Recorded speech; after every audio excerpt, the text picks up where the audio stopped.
We'll get started. So it's a pleasure to welcome Dr. Richard Barker today. Dr. Barker started his science career at John Innes Center in Norwich, UK. And then he went on to the University of Nottingham to study plant science as an undergraduate. And then he went on to get his PhD from Rothschild Research Institute in Scotland. Just outside London. Just, okay, not Scotland.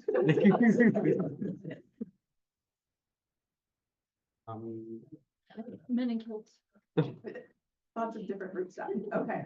And after that, he moved to the Gilroy Lab at UW-Madison to work as a postdoc, and that's when he started working on NASA space biology, space botany project. And he has been involved in how many? Lost count. About six. About 6 flight-based missions, which is a lot. And so he's going to tell us now about some of those missions. He's also going to tell us a bit about what he's done in the educational realm for space botany. Oh, and now he is a postdoc in the Purdue lab. He's working on the LEAF Artemis 3 project, which is sending plants to the moon.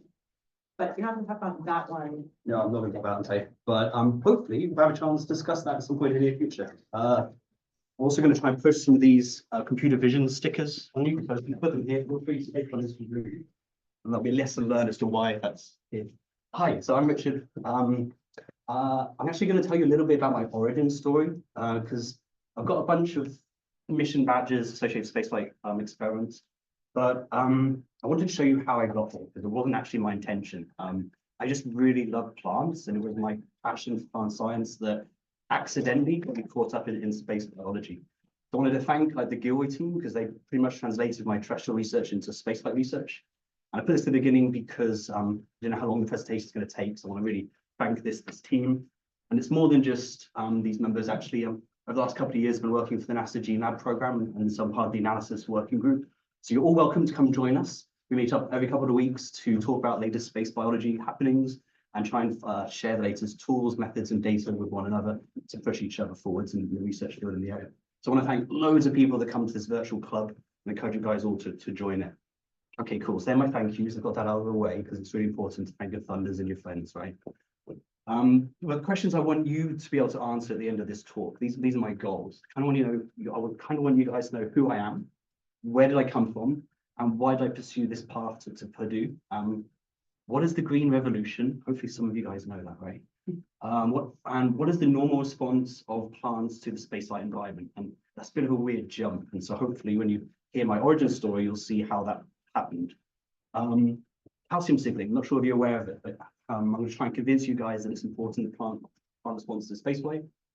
And at the end of this, you'll know a little bit more about GNAV and the NASA Open Science Archive. Okay, so how did we get here? Okay, what's my origin story? What's the excuse? Well, this is where we are. This was my first day here at Purdue, and there's Professor Portersfield dreaming of the lunar lander mission, Artemis 3. So exciting. Come next week, there's a Purdue Aerospace Aeronautics Conference, and we'll have this poster up. We'll be discussing that and trying to get you guys to think about the challenges that we have to overcome in order to make the lunar leaf lander work. But my research, I wanted to tell you a little bit of my research that brought me to this mission. Actually, I can't get away from it. It's following me here. So again, this was just last week in the Portersfield lab. And this box here is bringing back samples from the space station, from ExoLab 11. It's a student outreach project with magnitude.io. And in this mission, we actually tested those computer vision stickers on orbit and showed that a high school teacher in Japan was able to use software and computer vision markers to automate image analysis. So we're hoping to get that to as many schools and teachers as possible, and actually researchers too. These stickers are really helpful.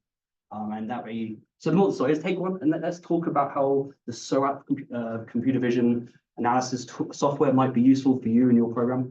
And also it's all open source Python, so you can tear it to pieces and maybe adapt it with the Python code for your own applications. Okay, cool. So here I am trying to push new open science tools on you. So it's my time at GeneLab.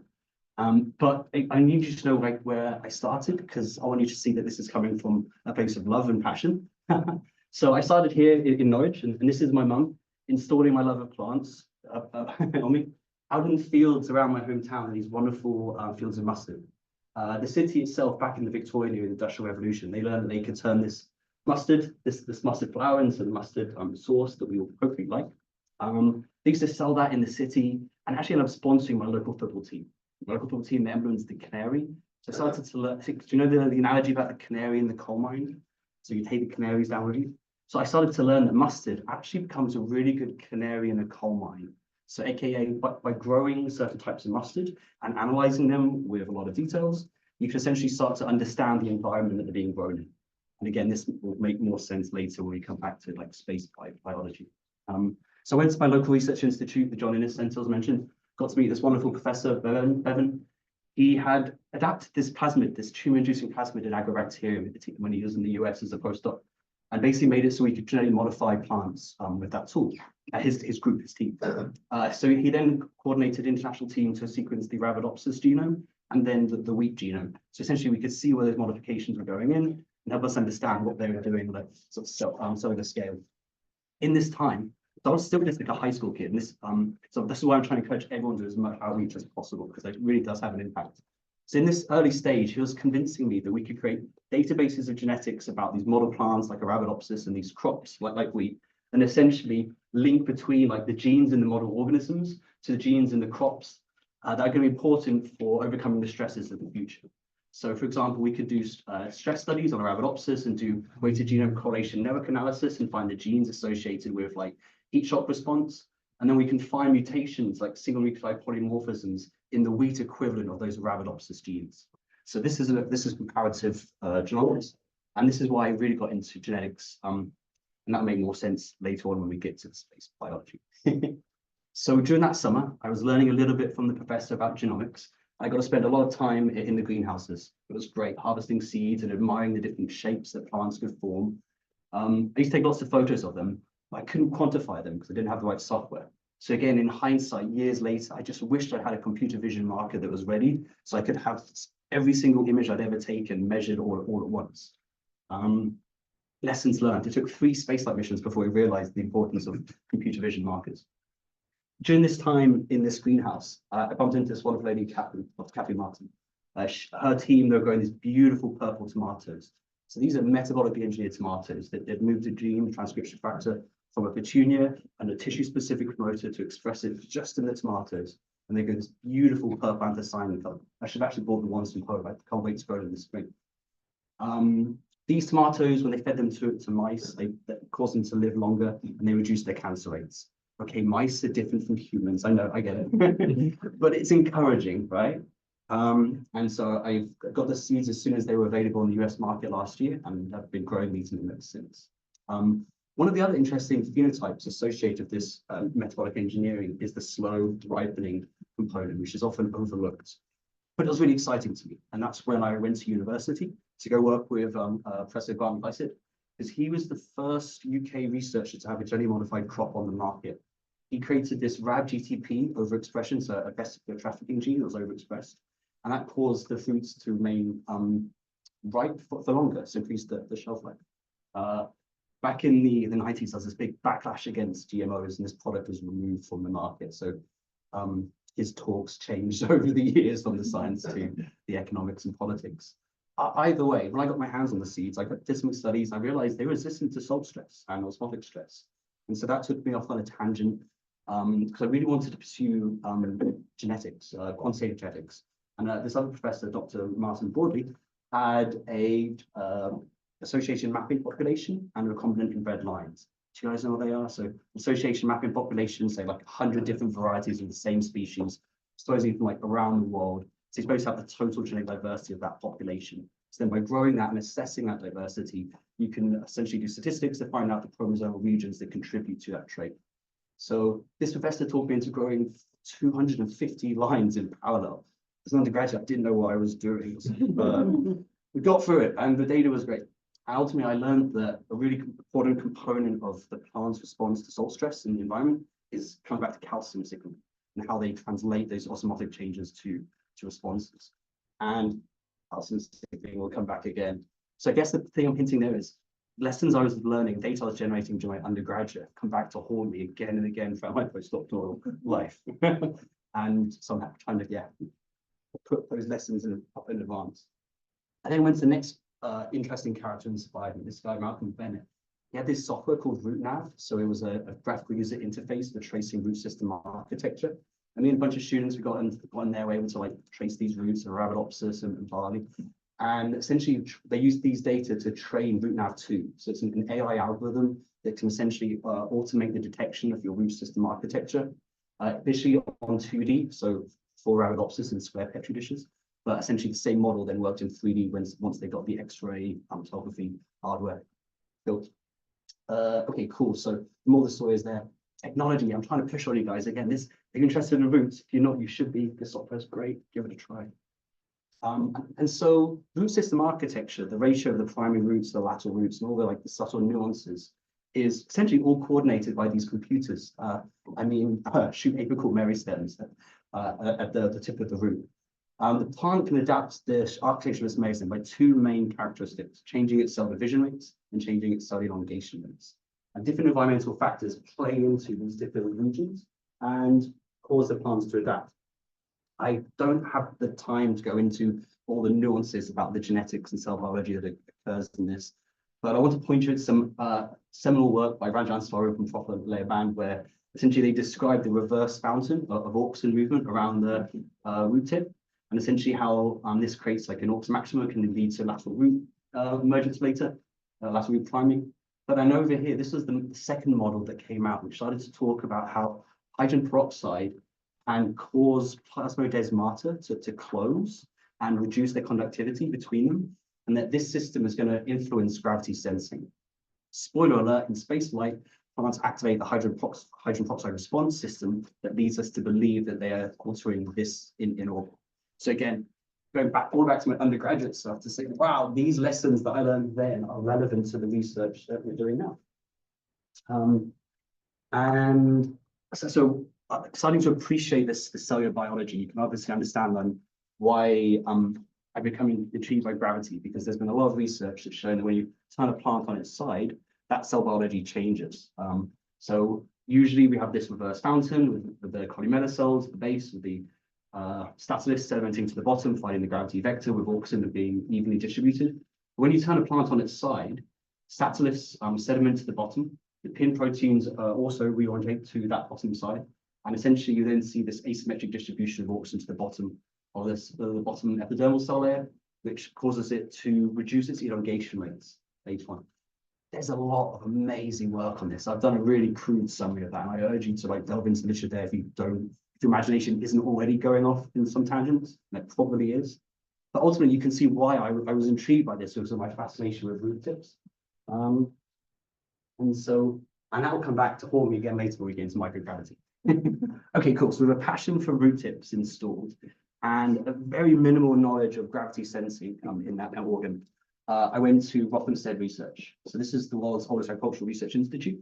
I used to live in that little room just there. And next to it, there's this field. It's in the Guinness Book of Records, the longest ongoing experiment, 150 years, the same treatments over and over again. It's a really interesting opportunity for ecology, and people fly from all over the world to go stay in the manor and assess that field. I went there because I was interested in the Green Revolution, the genetics of the Green Revolution. So for those who aren't familiar, the Green Revolution essentially means that as the human population has continued to grow, our cereal productivity has continued to keep pace, and we haven't had to bring in any extra land into cultivation. So this, you could argue, has had a really profound effect on our capacity to preserve natural ecosystems, and also prevent war and famine. So this was a combination of factors. This was the perfect storm. We had the engineering solutions, we had extra nitrate fertilizers, but we needed one more special ingredient, and that's these dwarf crops. So Norman Borlaug, one of US Congressional Medal of Honor for his work on this, essentially identifying some dwarf varieties of rice and wheat. And we put them in the field and it worked. We didn't understand the genetics of why it worked. It just did. And so humans just went ahead, and it's great. Now we have all these wonderful dwarf monocultures around the world, which are maintaining these massive cities that we have. So understanding the Green Revolution is going to be really important to ensure that our civilization is sustainable as we move forwards. So this is why I wanted to learn about the genetics of the Green Revolution. I wanted to try and answer the question, can we create new diversity by altering some of these pathways? Spoiler alert, you can. Hopefully you guys saw this new corn variety that came out just last year. That was our tech. 2 mutations, 2 knockouts into these 20 OX genes. So these 20 OX genes, they're part of the activation of the gibberellin. So when you have more gibberellin in the meristematic region, you get more cell division, you get a bigger meristem. When you have more gibberellin in the elongation zone, you have longer cells, you have bigger plants. So trying to understand this better and kind of engineer it on a really tissue-specific level, we use Arabidopsis thaliana. Okay, earlier I was showing you how it's really great when these things are applied in crops, can have great impact, but we really want to understand the fundamental biology. So we use Arabidopsis for its rapid life cycle, and then use tissue-specific promoters to put GA-degrading enzymes or biosynthesis genes or receptors into specific tissues, be it the stele, the endodermis, the cortex, the epidermis, and different stages of development, the meristematic region, the elongation zone, and essentially created variants. So we created 120 different transgenic lines over 25 different constructs. And so some of the plants, we made them bigger, and some of them we made them smaller. We're going to go into the details of this, but if you want to go through my thesis, you're more than welcome, and we do have a paper on it. But essentially what we were showing was that you could create new architecture by tissue-specific modification of the GA hormonal signaling system, or biosynthesis. I had this concern. I was like, well, will it work in the field? Like, are there any kind of pleiotropic effects? I'm only kind of measuring like one phenotype, the primary root. I hadn't got into phenomics at that time. I didn't know how to do that. And so I leaned into, again, what my undergraduate professors had taught me, and that was gravitropism and the importance of that. So I turned some of these transgenic lines on their sides, and I did gravitropism assays. And so this is the root tip reorientation kinetics over time. You can look at a single time point and choose about find the differences. But I just want to point out, essentially, by removing the gibberellin from the meristematic region or from the elongation zone, we were able to alter the reorientation kinetics and the final set point angle. Simplistically put, it meant GA was involved in gravity response. And there wasn't anything on that in the literature at that time. So it was kind of exciting. Since then, some papers have come out and shown the DELA proteins that are targeted for degradation by GA when it binds to its receptor. They're actually involved in the trafficking of pin proteins through the vesicle system in the epidermis, which is crucial to the microgravity response, crucial to hypoxia response, and is also involved in the gravitropism response. We'll find out later. Okay, I'm going off on a tangent now. So ultimately, the more of this particular slide is, I was really excited. I made all these new dwarfs, I made all these new transgenic lines, and I realized that they had a different sensitivity to something as fundamental as gravity. I didn't know what to do. So I reached out to one of the world's specialists in gravity sensing, Professor Patrice Masson at the University of Wisconsin-Madison. And I was lucky because NASA had just defunded his project, that's a different tangent, and he had just got NSF to fund it. And so I was able to come to the United States of America to learn how to use RNA sequencing technology to assess the transcriptional response of the Arabidopsis root tip to those gravitropic reorientations. Yay, that was a really exciting moment. I got to pursue this mystery that I'd uncovered in my work. And so this is a gravitropism assay. I'm being turned on its side, nice and simple. And I say that, and there's lots of variation how people do this. So it's always good to ask people their methods and compare and contrast. We learn something new every day. And the reason for doing this, I mentioned the cell biology that's perturbed. And Patrice Masson was interested in this gene with altered response to gravity 1, ARG1. So this is a protein, it sits in the membrane, and it interacts with top 132, translocated the outer membrane of the chloroplast 132. And so essentially there is a signal that's moving from the stateless, and they sediment to the bottom, just down here. And it needs ARG1 to respond correctly. So I started so there's this really interesting genetic conundrum. We had the earliest step for what's next. Okay, so now there's this wonderful literature about lazy and the lazy family. And at this point in time, it was a mystery. So if you don't know what I mean by the lazy and the lazy family, get up, it's really good. It's like, I'm in interacts with ARG1 and this gene here, PGM1. So PGM1 is a gene that's involved in the synthesis of starch. So when you knock out PGM1, the stateless, the accumulated starch and sediment at the bottom, well, they don't sediment as much because they don't have the full starch. And so you can see there's a very different gravitropic reorientation there. There's also evidence for second gravity sensitive. So, okay, cool. So great. I had a chance to look into these genetics, try and understand what these genes are doing based on the literature. Doing some gravitropism assays, and then had the chance to do RNA-seq analysis. So essentially, at 5:20 and 150 minutes, we harvested the root tip, we sequenced it at a local biotech center, and we had the complete expression level of every gene at those different time points. We also did a mechanical stimulus where we spun the sample 360 degrees to kind of account for that. But we won't go into that, we're focusing on the gravity aspect. And essentially, what do you do when you've got this list of genes? Well, you go through, you get them categorized them one by one, get some students work on getting mutations in them. And ultimately, what I wanted to do was look for transcription factors. I really wanted to increase the probability that the genes we got mutations in would have phenotypes. So by selecting transcription factors, we could find genes that would be regulating multiple genes and thus increase the probability of success of finding a phenotype. And so this essentially here is the time series as we go along, and the red and the orange lines are genes are going up and genes going down. And essentially we are to find transcription factors that were known to regulate swathes of those genes that are going up and going down.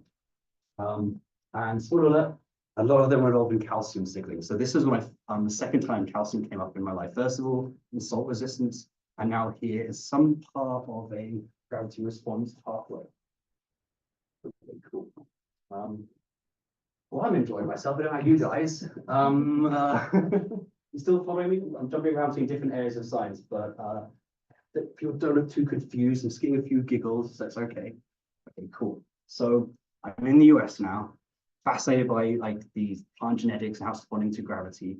I really want to do gravitropism assays. I want to do a lot of them, and I just couldn't do it by myself. So I ended up working with Jesus and Mohammed to build this robot, which they called Osmo. Yes, it's named after a character from South Park. Osmo robot. And essentially what we would then do was put petri dishes with samples in there and do time-lapse photography. What you see over here, this is a photo of a brachydipodium seed that's been turned 90 degrees. You can see it's got its root and it's coleoptile, and then its root, and you see that dotted line going down and up. Well, that's the software, the ART software, measuring the gravitropic reorientation of the roots and the shoots. So the preliminary data that came from this was going to be used for doing the genome-wide association study. The video will just let me get to the next slide. And then this gentleman, Patrice Masson, and my old colleague, Shiheng, they were able to use that data to get a spaceflight approved, which is that data is now in OSDR 375. So that's a NASA genome identifier. So that for me was the first time I created preliminary data that was used by a professor to get a spaceflight study. And that data is now available for anyone to access through the Open Science Archive. And if you want to have a look at it, let me know. We can dive into it together. Anyway, I digress. So as Patrice went and applied for that grant, I then had the opportunity to move horizontally, essentially, and work with Professor Simon Joy and Dr. Sarah Swanson in the botany department. When I joined the lab, Professor Masasubu Toyota had just essentially published what I like to call the Christmas tree effect. So you've got the time in the top corner, so you can see this is a really rapid signal, not as fast as our neurological systems, but it does use cellular and biochemical systems that are used by our neurological system. So what we have here, we've got a little wound that was made on the leaf, just to kind of open up the vasculature, and then adding a little droplet of 100 millimolar glutamate. So that's really high concentration, way more than like a biological norm. And then you can see by doing that, we can activate the entire systemic system of the plant and just kind of show that the whole thing is connected. When you do it with more like biological meaningful concentrations, you don't get all the leaves lighting up, simply the ones next to them. But now I'm going to say, how would you imagine an intergalactic cosmic? How would you imagine the response of an intergalactic cosmic ray going through a plant? Now, next time it goes through, boom, do you think it could look a little something like that? So a highly charged iron particle could be Fe ion or other higher charged particles flying through space at that faster than the speed of light, because it was created by two exploding supernovas colliding and pushing these particles towards us. So it has enough linear end transfer energy to just pass through any mass that it encounters, but it will leave behind energy and change its weight. I propose to you guys, it might look a little something like that. And if you disagree, that's fine. Come, let's have a conversation about it. I really want to know your opinion, because that's one of the kind of questions and challenges you have about interpreting the data that's going to come back from the lunar mission. But space biology is more than just radiation. There's another feature in the space-like environment which is really stressful, and that is the lack of convective mixing of gases. Like heard people say. So essentially, if you don't have fans moving the air around, then these areas of low oxygen start to appear, maybe areas of elevated CO2. So when we look at plants in spaceflight, we often see phenotypes that kind of resemble plants that are being flooded, like stretching of the height of the leaves. So what we wanted to do here was flood the roots. So again, we've got that same calcium reporter, GCAM, and we're now flooded the root system with water.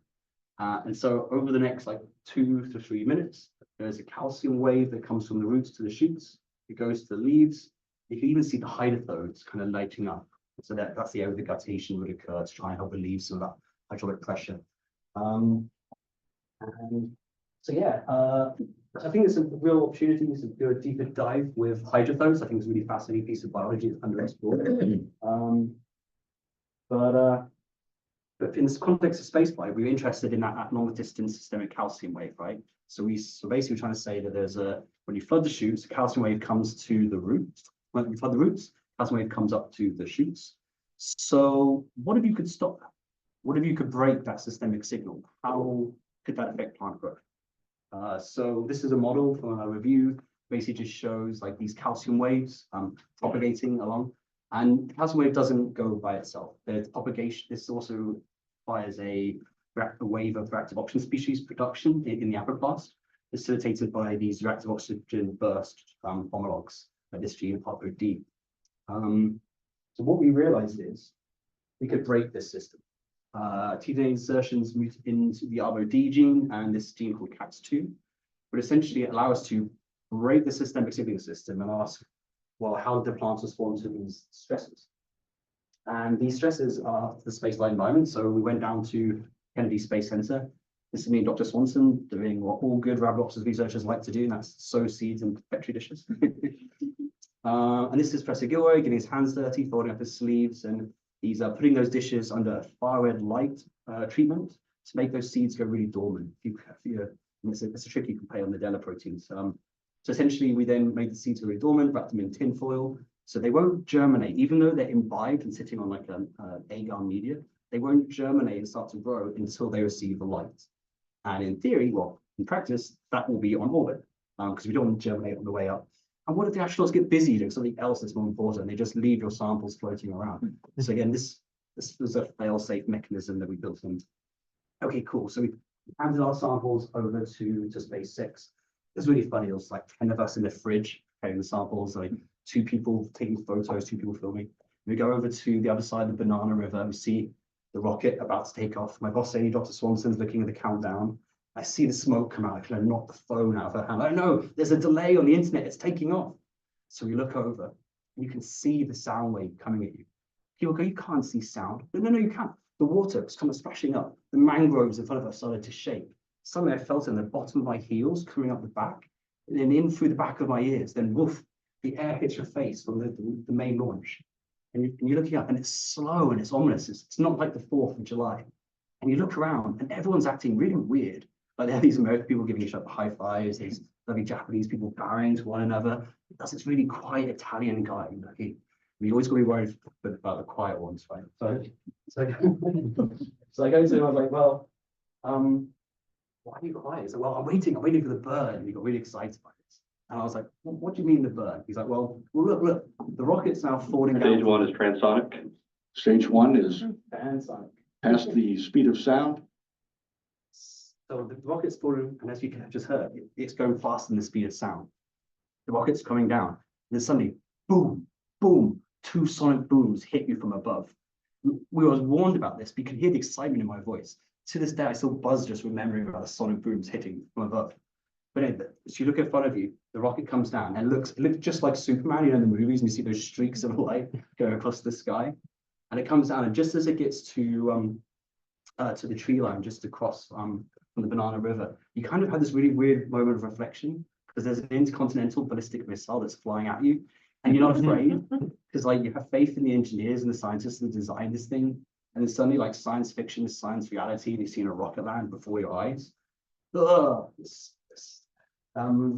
technology did not exist 20 years ago, and now it's being developed to take people back to the moon. So the samples go up, Dragon docks with the International Space Station, and we go home and get online to try and work out what's happening. Thumbs up. We didn't thank you, Scott, on the side of the Petri dish. So he gave us the thumbs up as he was loading it in. So most people think astronauts are just hanging out taking awesome selfies. They're actually really busy up there. At any one time, there's about 200 experiments ongoing. So we were really, really lucky because we were able to get the astronauts to go back each day and take photos. Okay, which one's on Earth and which one's in space? Oh yeah, that's what I wanted to giggle. And why? What makes you say that? Okay, so generally there's a split in the room. I've actually had people say it's because of the bubbles. I'm like, oh, okay, you're a physicist. And obviously, hopefully, because of my biological story, you're looking at the roots and you go, oh, look, it's going down towards gravity and there's no gravity here and it's going all over the place. Brilliant, gravity is important. Well, that's what I thought, and I hope you'll be. But again, if you don't, that's fine. We can discuss this. I'm open to your interpretation and opinion. But ultimately, you can see I wanted to get something more quantitative out of this qualitative video. Because I'm a scientist. Oh, yuck. So I've got to turn into a graph. Okay, so this is our ground control. These are the 4 mutants that we flew. I introduced them for that model earlier. We have these CAX22, CAX23, so that's 2 different alleles, the same mutation, same gene. And their roots are smaller than the wild type. They're a little bit stunted. Got some papers coming out basically showing that they are constitutively acting like they are flooded. So they're already going to have that slightly dwarfing effect that they'd get if they were under hypoxia. Up here we have our wild type in turquoise, and this reactive oxygen's first homolog D, ARBO-D gene, which grows normally on Earth if you do not stimulate it. This is the flight group. So now we can see the turquoise wild type Columbia is now growing at the same rate as the CAX mutant. So maybe that's genetic evidence suggesting that spaceflight is hypoxic and that the CAX mutants are already adapted to hypoxia, and so they don't really change that much. But now the wild type resembles them in more than just this one phenotype. And this for me was the really exciting, surprising part, seeing that the ARBO-D mutation allowed the plant's roots to grow deeper and better. The shoots, there was again no dwarfing effect to the ARBO-D gene. So, oh wow, ARBO-D was resistant to spaceflight. That could actually be really interesting. And the CAX mutants are providing some kind of supportive data, supporting some earlier hypotheses that people like Marshall Broadfield have generated, stating that spaceflight is a really hypoxic environment, and that can be a major inhibitor of growth of wild type plants. It kind of makes sense, right? Probably me still. Got some giggles, got some laughs, got some head nods. Brilliant. Okay. So samples came back. Yay, go SpaceX. That's just one of the great things that they did. Their Falcon would send up a Dragon, and then the Dragon would come down about a month later. And that was actually a really nice kind of cycle. And so a lot of science has been delivered to and from the space station thanks to the development of the Falcon. When we got our samples back, they came straight back to UW through FedEx. And this is the local high school rocketry team. Everyone came out for it. It was a really kind of fun event. We filmed it, put it on YouTube.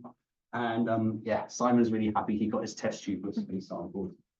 And then we were able to extract the messenger RNA. There's many different kits for doing that. I'm not going to go into the details of that. And then we sequenced it at the local biotech center. There's many different sequencing technologies. I don't have time to go into the details of that.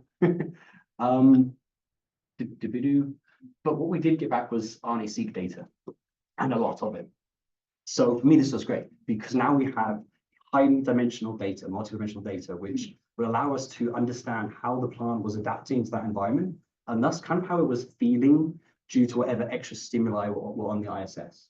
So I wanted to make this data really accessible because I was finding it hard to interpret. So essentially what we did was we put it into an interactive relational database, made a graph user interface so people could access the data without needing to code. And then we plugged it into all the other space biology data that was made available through the NASA GeneLab program. So that essentially you could select the genes from the mission I just described, APEX-5, and then see how those genes responded in the other previous studies. This is essentially how I then got sucked into the NASA GeneLab program as they continued to refine and design better bioinformatic pipelines. So for those of you that aren't coders, when we get RNA-seq data, we have a load of R code that we use or Python code to essentially change the raw data into a form which is human readable. This is known as bioinformatics. Data visualization is a whole field in itself these days. And essentially, I've been using this pipeline called the NF core, visualizing it with this IDEP system, and would use this commercial software called Click as software as a service to create user-friendly interfaces. Now, I don't do that anymore. And now, thanks to GNAB, I get to use NASA's pipeline. So if you want NASA's pipeline, reach out. I can give you their code base so anyone can use their pipeline. It's all free and open source.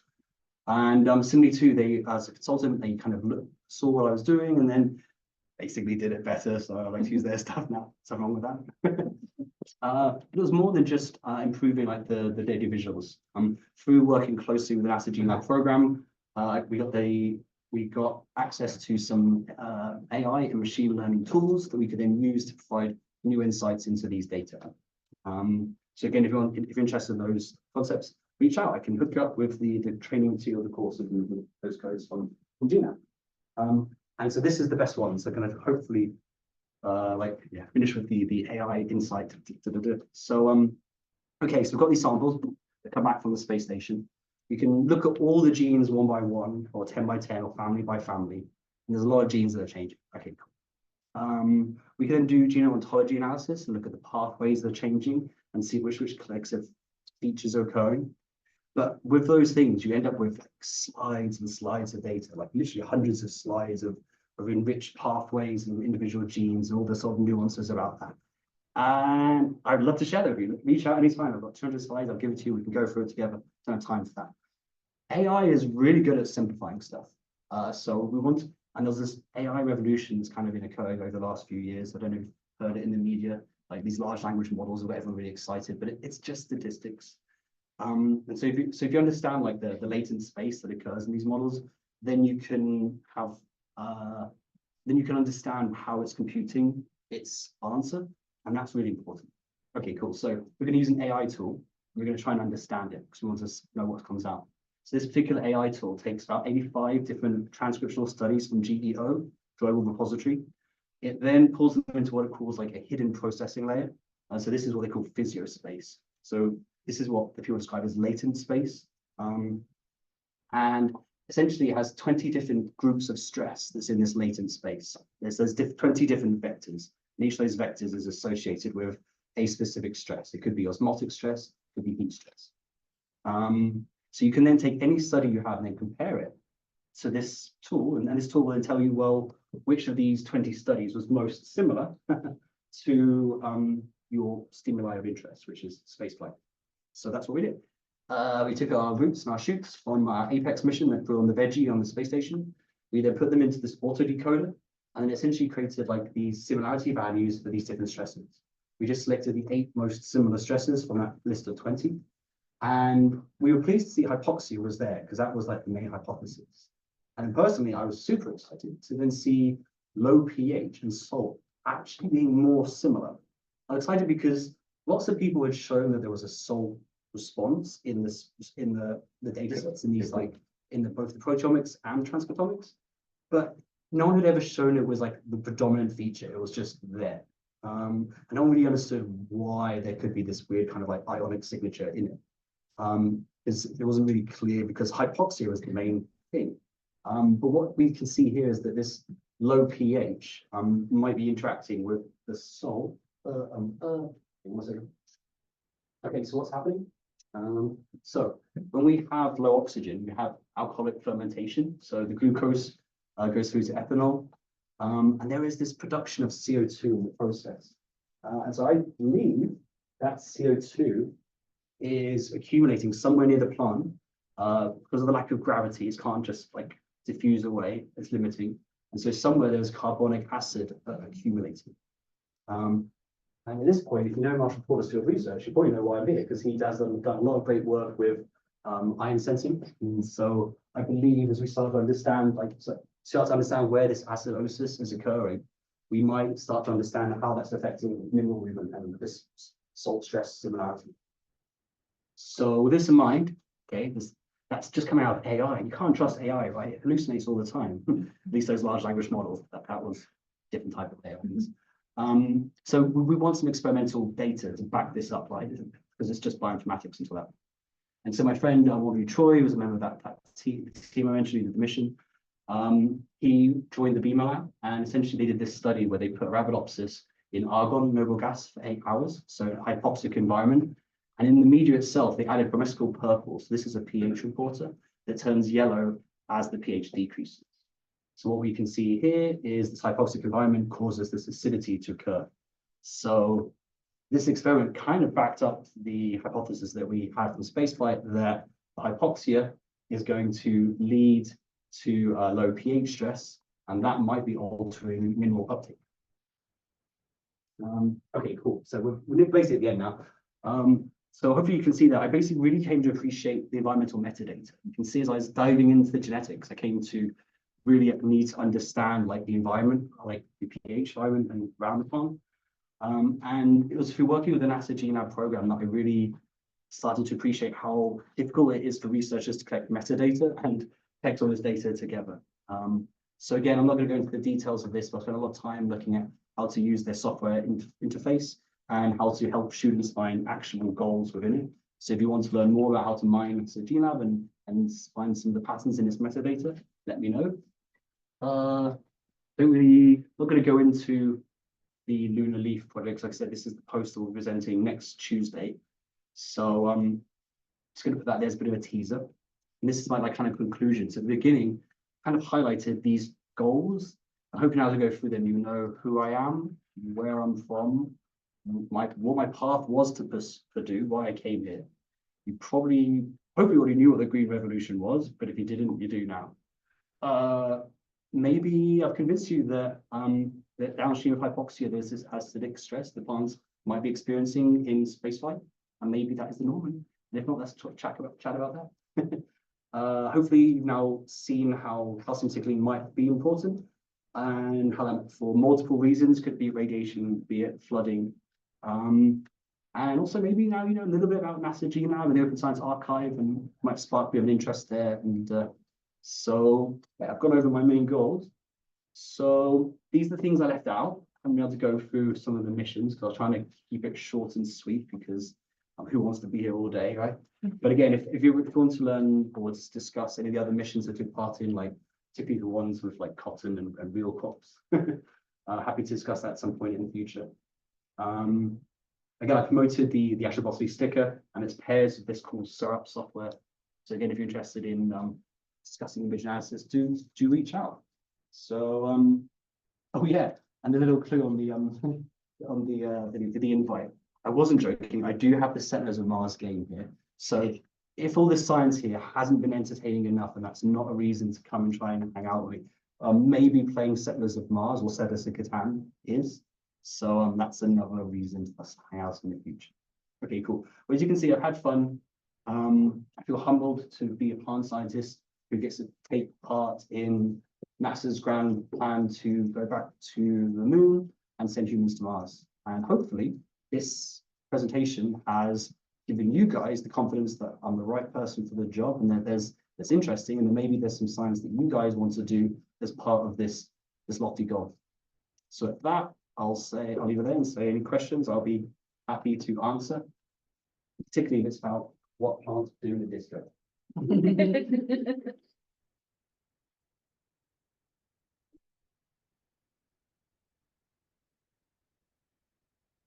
Yeah, they dance.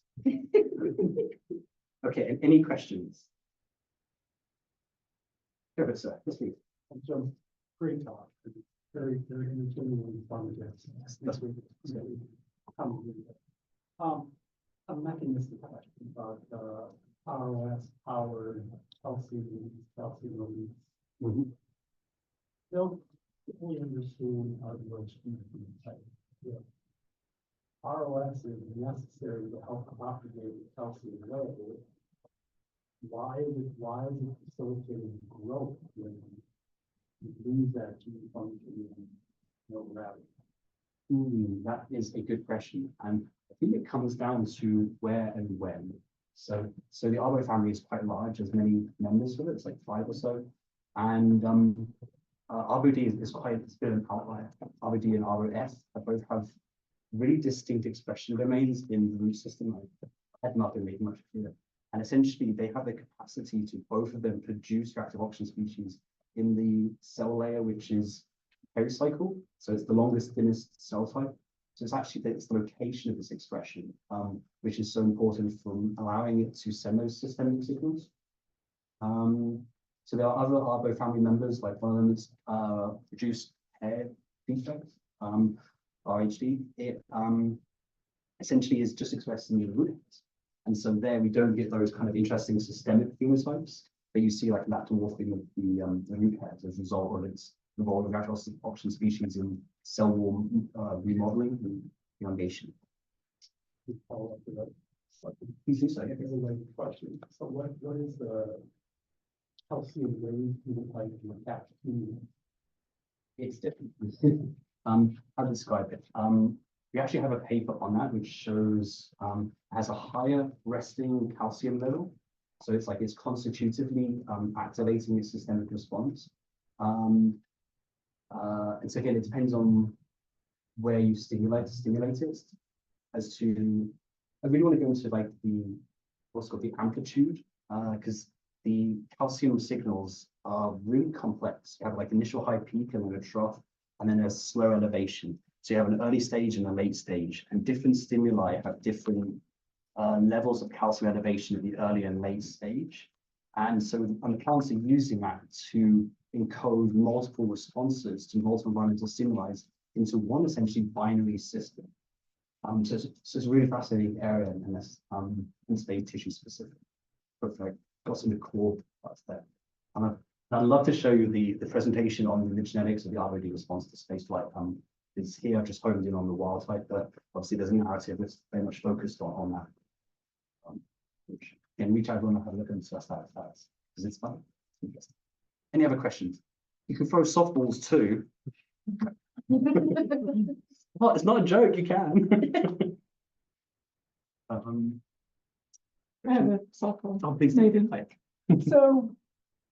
So the goal is, right, send humans to Mars, live there for years. What's going to be the plant that's going to be most useful to sustain human life, right? Some would argue sweet potato. It's not going to be one plant. It's going to be a plethora of different ones. I very much focus in on Arabidopsis, but that's basically saying like whatever the plants we choose, we want to make sure the hardware is right.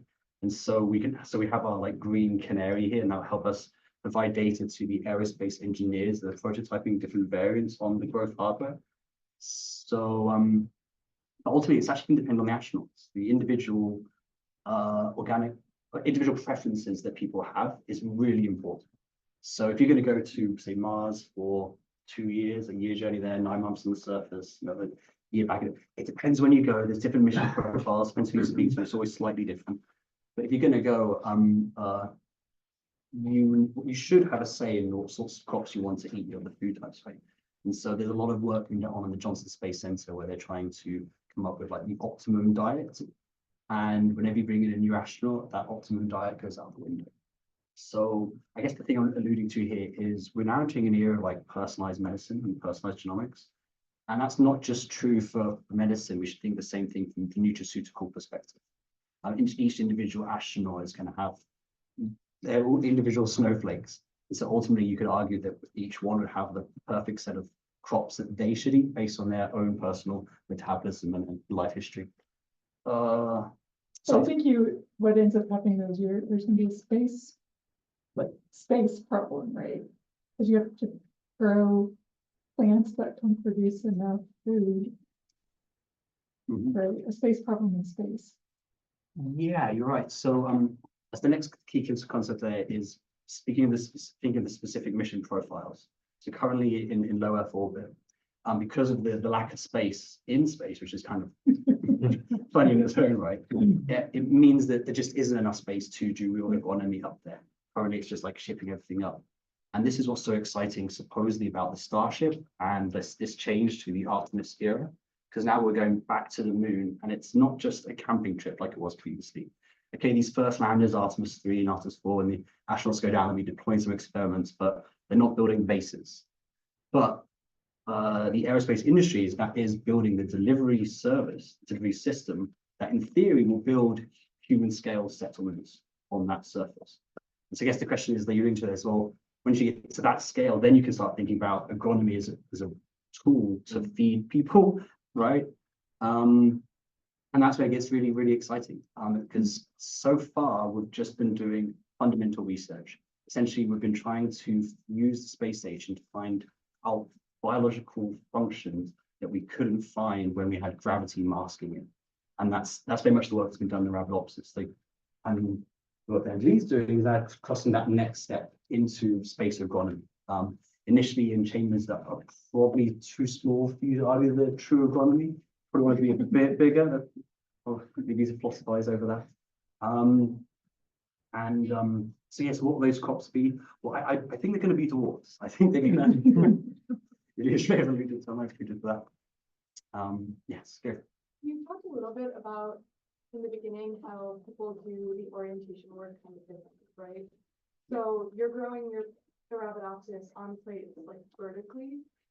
So how do you think you would see differences in root architecture if they were to grow like into like towards the media versus on the side of the media? And then how do you think, like, do you think your experiments done on plates are translatable to when they're done in like a like more similar to like soil? Couple of questions there, both great. It's hard to translate stuff from a agar petri dish to soil. That's true. But the first point that you're alluding to was one of the fundamental things about space research, that the orientation of the petri dish. So Patrice Masson found top of the energy one through doing skewing assays. We had the dish at a 45-degree angle.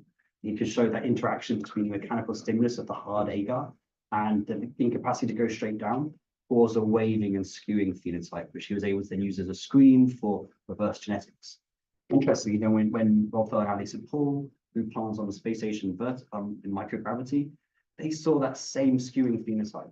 And it's been a bit of a mystery in the field for many years as to how the orientation, changing the orientation of a dish on Earth can actually create phenotypes that we see in space. And that all comes back down to respiration. And if you want to probe that more, come to our lab, we'll have a play. That's one things we do. But yeah, so the skewing phenotypes are fascinating. The orientation of the petri dish is important. And if you go horizontal like that, there's a gene called ADH, which is part of the hypoxia response clade, and that's activated just by growing the plants horizontally. So, and this is why transcriptomics is so important now, because a lot of people used to like put all of their hypotheses based on a single gene, a single marker gene, and that can be dangerous. You can overinterpret a single gene. Sometimes that does work, sometimes are monogenetic traits, but in this omics era, it's really good to see the full picture. Yeah, I like to dive into biology. If you're seeing a accumulation of CO2 around the plants, do you imagine the same things happening with water when it's transpiring? And if so, how do you imagine that's going to affect the water transfer system and that drive? Great question, and yes. There was reason to believe that like more moisture accumulates on the surface of the leaves, and there's some mathematicians, Lucy Paulet in France, who are trying to model that perfectly. So it's still an active area of research, like the modeling of the fusion of moisture, and the transpiration stream is one of the greatest challenges. In the advanced plant habitat, there's lots of fans and sensors, and so they're able to move the air intentionally across.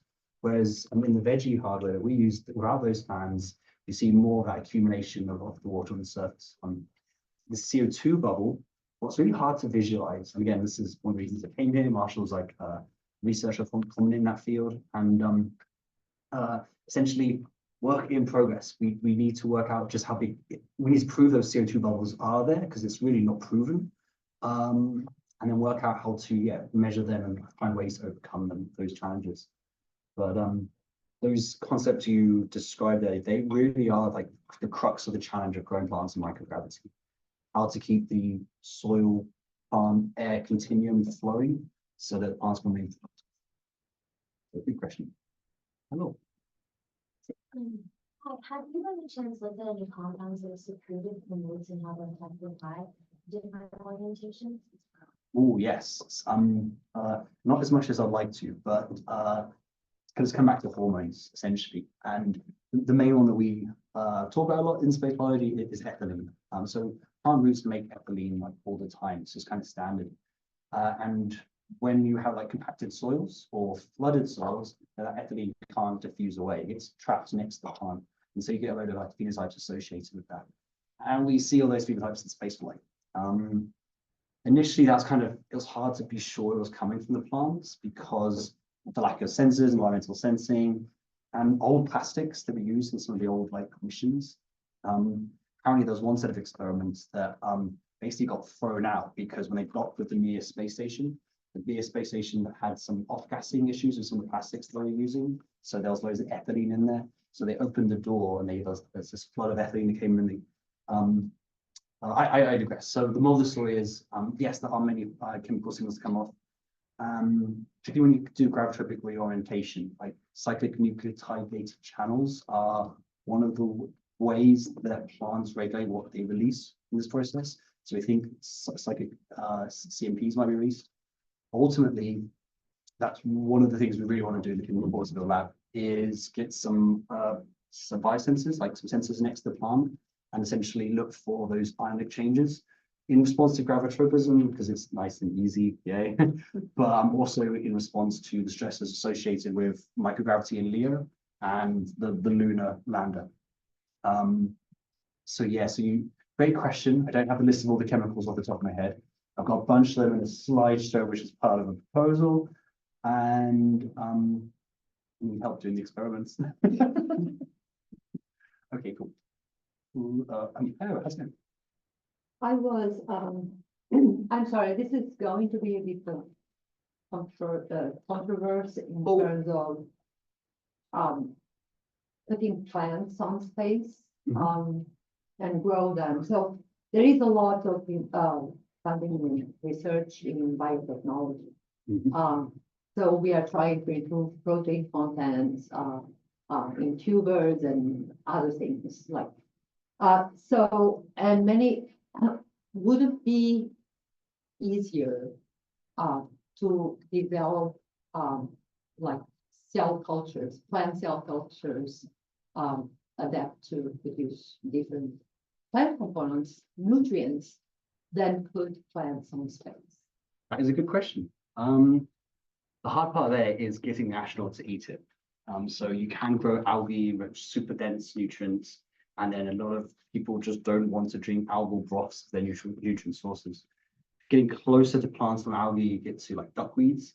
And actually, Christine Escobar, who's like one of the people who's invented the lunar leaf lander hardware, she's one of the team members, one of the leads. She's a huge proponent of the exact concept you just described. So you're not wrong. There are plants that are like duckweed, that already adapted to hypoxia and grow exponentially in it and can be engineered to have all those extra nutrients that we need. But again, it comes back to humans, and we're so difficult to please. Like, I want a nice red or purple tomato. I want a purple tomato. You want a red tomato. Yeah, I understand that, but probably I don't know. It seems to me more realistic. Maybe I'm wrong. I understand. I would prefer to eat tomatoes than powder. Obviously. And then again, I think it comes back to the mission profiles too. So if you're going to Mars, that's when we have to have all these crazy technologies at our disposal. It's such a dangerous concept, and one failure, and it's off for all humanity. But on the lunar surface, the Artemis village has the capacity to have a completely different ethos at its core, and doesn't necessarily need any new things that we don't already have at our disposal. So let's just assume that Elon Musk isn't crazy. I'm sorry. Let's just assume that Starship can start delivering stuff to the lunar surface. Let's just assume that he bought a boring company not to build tunnels underneath Las Vegas, that he bought it to build tunnels on the surface of the moon. Essentially, then you could start to imagine a volume where you're deep enough down in the ground that you don't need to worry about the intergalactic cosmic rays, and you've got lunar gravity. So again, the science is in debate about this, but if you have lunar G, water will percolate down. So a lot of those stresses about hypoxia are likely to be gone. And any conundrums we have about that, ideally, will be solved by the Lunar Leaf project. I put it to you that often when we talk about space flight, we often put all the different mission profiles into one bucket, one bin. And it's very important for us to break down the missions into different profiles, be it low Earth orbit, like a lunar village, or a crazy mission to Mars. And that's one of the fun and difficult things about space biology, because yeah, you can those different mission profiles have very different technologies that they need. Yeah, I think it links back to that, yeah. Because yeah, so like Musk, for example, wants to die on Mars, just not an impact. Some of us think that having a permanent presence on the moon will increase humanity's presence on the Earth for billions of years, and be a really exciting thing for humanity and space exploration, and will lead to development of technologies that will make human civilization on Earth more sustainable. I guess we'll just see what happens over the next few decades. With that, I think we will thank Richard.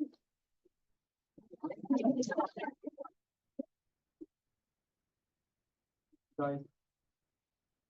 And please, if you haven't, do consider taking one of those 3 division stickers if you're going to grow some plants or take some photos of them. Yeah.